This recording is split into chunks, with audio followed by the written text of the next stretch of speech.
থাকে ওই সেন্টটাকে দেখা যায় না, ফুলের মধ্যে সেন্টটাকে দেখা যায় না, অনুভব করা যায় ফুলের সুগন্ধটাকে। আমার ভাই, আমার দোস্ত, আমার ক্বালা রাব্বি ইশরাহ লি সাদরি ওয়া ইয়াসসির লি আমরি ওয়াহলুল উকদাতাম মিন লিসানি ইয়াফকাহু কওলি। অত্যাচারী বাদশা ফিরাউনের কাছে কলেমার দাওয়াত দেওয়ার জন্য আল্লাহর রাসূল হযরত মুসা কালিমুল্লাহ আলাইহিস সালাতু ওয়াস সালাম বলছে, আল্লাহ আপনি আমার জবানের জড়তাকে দূর করে দেন, আমার সমস্ত কাজগুলোকে আসান করে দেন, আর আমার কথাগুলোকে আমার বলার বাচন ভঙ্গিটাকে আপনি এমন করে দেন আমার কথাটাকে যেন ওরা বুঝতে পারে, আর আমার সিনাকে, আমার হৃদয়কে খুলে দেন।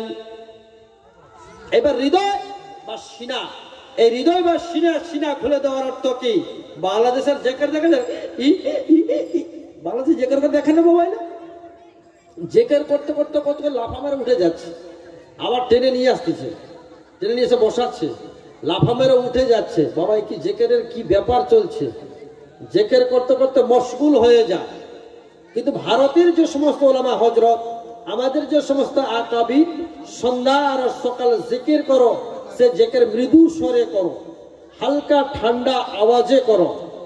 যে ঠান্ডা আওয়াজে করলে অন্তরের নফস, এই যে কলব রুহ সের খাফি আকফা নফস আবাতস খাকবাত 10টা লতিফা আছে, এই রুহুর উপরে মেহনত করো। রুহুর উপরে মেহনত করলে আল্লাহ পাকের নূর জ্বলতে থাকবে হৃদয়ের মধ্যে।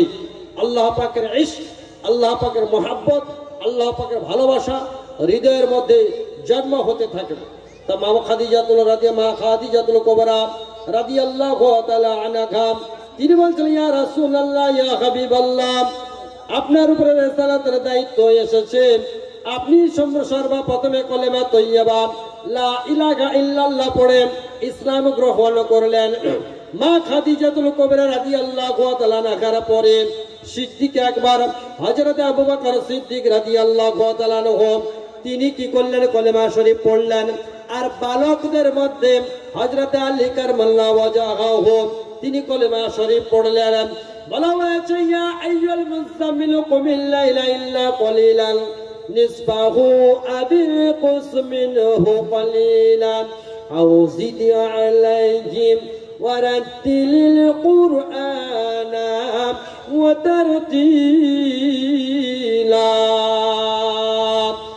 সারা রাত্রি বান্দা যখন ঘুমায়, রাত্রির কিছু অংশ যদি দাঁড়িয়ে যায়, বলছে তাহাজ্জুদের নামাজটা বান্দার জন্য ফরজ করে দেওয়া হতো। বলা হচ্ছে রাত্রির কিছু অংশ নামাজের মুসাল্লায় দাঁড়িয়ে গেলে ওই রাত্রির শেষ প্রহরে, রাত্রির শেষ অংশে চতুর্থ আসমানের দরজা খুলে দেওয়া হয় আর বলা হয়, কে আছো আল্লাহর বান্দা, ইজ্জত কিনে নাও, সম্মান কিনে নাও, আল্লাহর কাছ থেকে রিজিক চেয়ে নাও, আল্লাহ পাকের কাছ থেকে মুসিবতকে হল করে নাও। বান্দারে সবে সাতের পূর্বে, ফজরের পূর্বে বান্দা যখন ঠান্ডা পানিতে ওযু করে মুসাল্লায় দাঁড়িয়ে যায় আর তাহাজ্জুদ নামাজ আদায় করে আর ডুগরে ডুগরে কাঁদে, আল্লাহ পাক ওই নামাজের ওসিলা করে বান্দার সমস্ত হাজাতকে পূরণ করে দেন। জোরে বলেন সুবহানাল্লাহ। আচ্ছা মাওলানা সাহেব, আল্লাহ পাক সমস্ত হাজত পূরণ করে দেয় কি? এখন তো জানেন দুনিয়াতে যত নিত্য নতুন জিনিস আবিষ্কার হবে, আল্লাহ পাকের গুরুত্ব বড়ত্ব ততই বাড়বে। জোরে বলুন সুবহানাল্লাহ। ও ভাই, কুন্তলা গ্রামবাসী ভাইয়ারা যেখানে যা ছড়িয়ে ছিটিয়ে আছেন, মাজলিস এসে বসে যান, এর সবটা আপনারা পেয়ে যাবেন। তো সৌদি আরবের জমিন থেকে যদি কেউ ফোন করে, ফোনটা আপনি সাইলেন্ট করে রেখেছেন, ফোনটা আপনি কি করেছেন? পাশে রেখে নামাজ আদায় করছেন।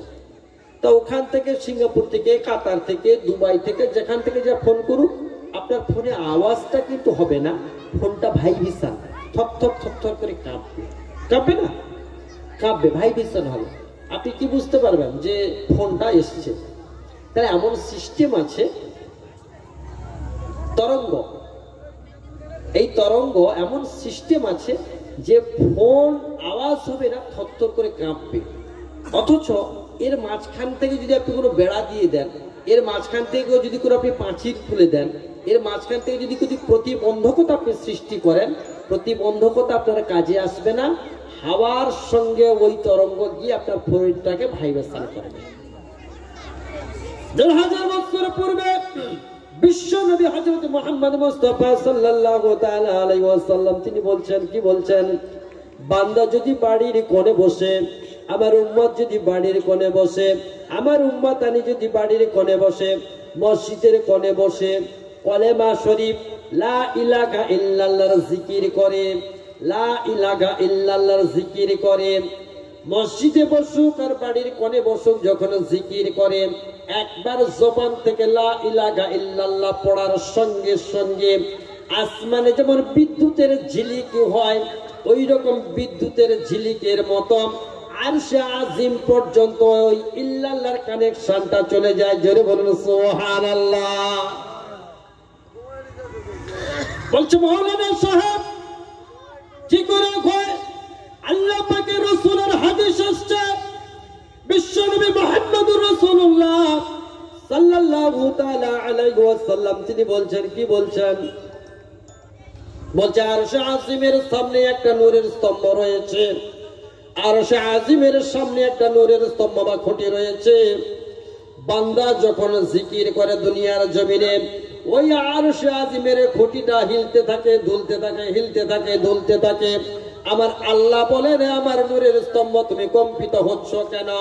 নূরের স্তম্ভ বলে, আল্লাহ কুন্তলা গ্রামের মসজিদের কোণে বসে, কুন্তলা গ্রামের মসজিদের মসজিদের কোণে বসে, বাড়ির কোণে বসে তোমার এক বান্দা, তোমার এক বান্দি জিকির করছে। আল্লাহ এত ইশকের সঙ্গে, এত মহাব্বতের সঙ্গে আপনার জিকিরটা করছে। আল্লাহ আল্লাহ গো, ওই বান্দার বান্দির যতক্ষণ না আপনি গুনাহ খাতাটা ক্ষমা করে দিচ্ছেন, আমি নূরের স্তম্ভ কোনদিনের জন্য থামতে পারবো না।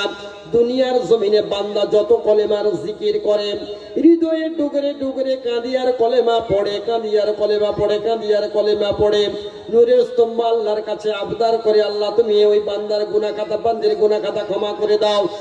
আল্লাহ পাক রহমানুর রহিম, গফুরুর রহিম, শাইয়ুল কাদির, শামিউম বাশির, মহান করুণাময়।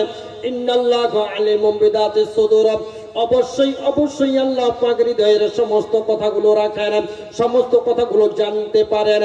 আল্লাহ পাক বলছেন, ওই হিমালয় পাহাড়ের পাদদেশে অমাবস্যার ঘোর নিশি অন্ধকার রাত্রিতে যদি একটি কালো পিপিলিকা চলে, আমি আল্লাহ, ও দুনিয়ার মানুষেরা, ও কলেমা ওয়ালা ভাইয়েরা, মুসলমান ভাইয়েরা, তোমরা আমার আল্লাহর পরিচয়টা একটু শুনে নাও।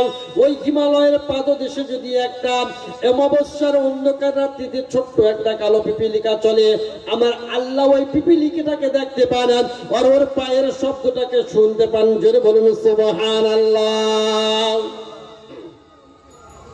বলছে বান্দারে, ওই কলেমার বাদাউলাতে যখন আল্লাহ পাকের কাছে আবদার করেন, আল্লাহ বলে নূরের স্তম্ভ, আমি আল্লাহ ওই বান্দার বান্দির গুনাহ খাতা ক্ষমা করে দিলাম। ও গো নূরের স্তম্ভ তুমি থেমে যাও। ও দুনিয়ার জমিনের মানুষেরা, যত দুনিয়াতে ইন্টারনেটের যুগে, স্যাটেলাইটের যুগে, রোডভেলটের যুগে, কুজারের যুগে, মিসাইলের যুগে যত নিত্য নতুন জিনিস আবিষ্কার হবে, আল্লাহ রসুলের ১,৫০০ বছরের এক বলে যাওয়া আগেকার কথাগুলো এখন সত্যতে প্রমাণিত হবে। জোরে বলেন সুবহানাল্লাহ। রোমানদের সঙ্গে মুসলমানদের যুদ্ধ হচ্ছে।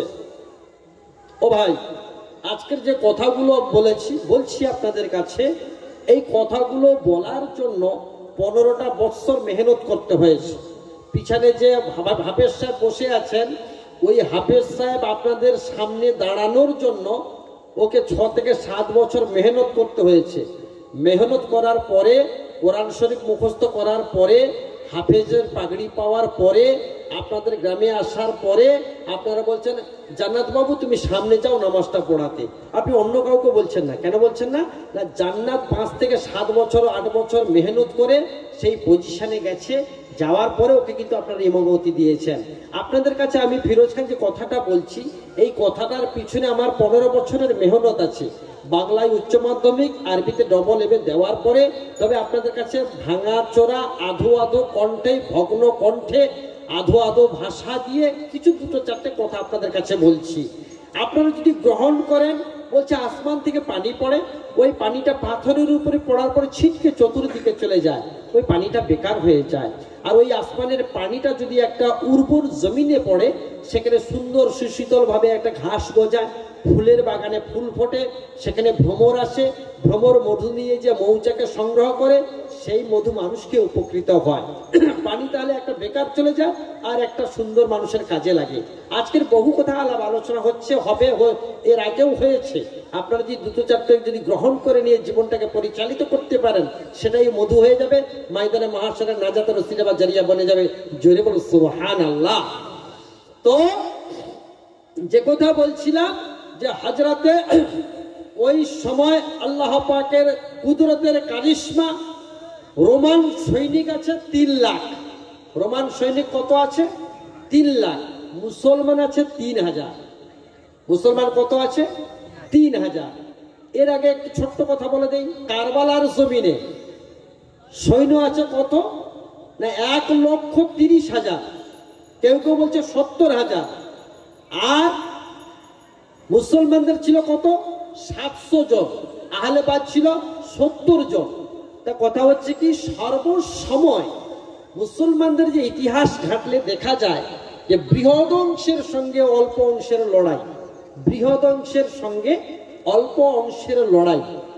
কোথায় লক্ষাধিক সৈন্য আর কোথায় 3000 সৈন্য। আল্লাহ পাক 3000 সৈন্যকে বিজিত ঘোষণা করেছেন। জেনে বলবেন না? কারণ মুসলমানদের ঈমান, মুসলমানদের যে নূর, মুসলমানদের যে বিশ্বাস, সেই বিশ্বাস আল্লাহ রাসূল পাক সাল্লাল্লাহু আলাইহি ওয়াসাল্লাম বহু মেহনতের পরে, বহু কষ্টের পরে, বহু কুরবানির পরে কোরআনটা আমরা পেয়েছি, হাদিসটা আমরা পেয়েছি। রাসূল আকরাম সাল্লাল্লাহু আলাইহি ওয়াসাল্লাম একজন সাহাবাকে বলছেন, সাহাবা অমুক দেশে ইসলাম, ইয়ামান দেশ, দেশটার নাম হচ্ছে ইয়ামান দেশ, ইয়ামান দেশে ইসলাম প্রচার করার জন্য তোমাকে যেতে হবে। তা হযরতে সাহাবা ইকরাম তিনি কি বলছেন যে জি হ্যাঁ, আপনি যখন পারমিশন দিয়েছেন আমি চলে যাব। সাহাবা বাড়িতে গেছে, বাড়িতে গিয়ে বলছে, মা আপনি তো গর্ভে ধারণ করেছেন, 10 মাস 10 দিন পেটে ধারণ করেছেন, আপনি তো জন্ম দিয়েছেন, আজকের আল্লাহ রাসূল পাক সাল্লাল্লাহু তাআলা আলাইহি ওয়াসাল্লাম তিনি ইসলাম প্রচার করবার জন্য আমাকে ইয়ামানে পাঠাচ্ছেন। মা বলছে, বাবা তুই যা, রাসূলের আদেশের উপরে কোনো আদেশ চলে না, তবে তোর পর্দার ভিতরে, বাড়ির ভিতরে গর্ভবতী তোর স্ত্রী, তাকে একটু মুখের কথাটা বলে যা যে তুই জিহাদের ময়দানে যাচ্ছিস, এইটা বলে যা। বলছে, মা সেটুকু সময় হবে না। ইসলাম প্রচারের জন্য চলে গেলেন। ইয়ামান দেশে ইসলাম প্রচার করতে করতে 1 দিন 2 দিন 3 দিন 4 দিন 5 দিন 7 দিন 10 দিন 1 মাস 2 মাস 3 মাস করতে যখন বৃহৎ অংশের প্রচার চলছে, তখন বাদশার কাছে খবর গেছে যে বাদশা ইসলামের দাওয়াত নিয়ে এসেছে যুবক, তার মন্ত্র হচ্ছে লা ইলাহা ইল্লাল্লাহ, আল্লাহ ব্যতীত কোনো উপাস্য বা মাবুদ নাই, আর মুহাম্মদুর রাসূলুল্লাহ হযরত মুহাম্মদ মুস্তাফা সাল্লাল্লাহু আলাইহি ওয়াসাল্লাম আল্লাহর প্রেরিত বান্দা এবং রাসূল। তাকে ডাকা হল, তাকে ডেকে বলছে যে তোমাকে আমার রাষ্ট্রে আমার বিনা অনুমতিতে এই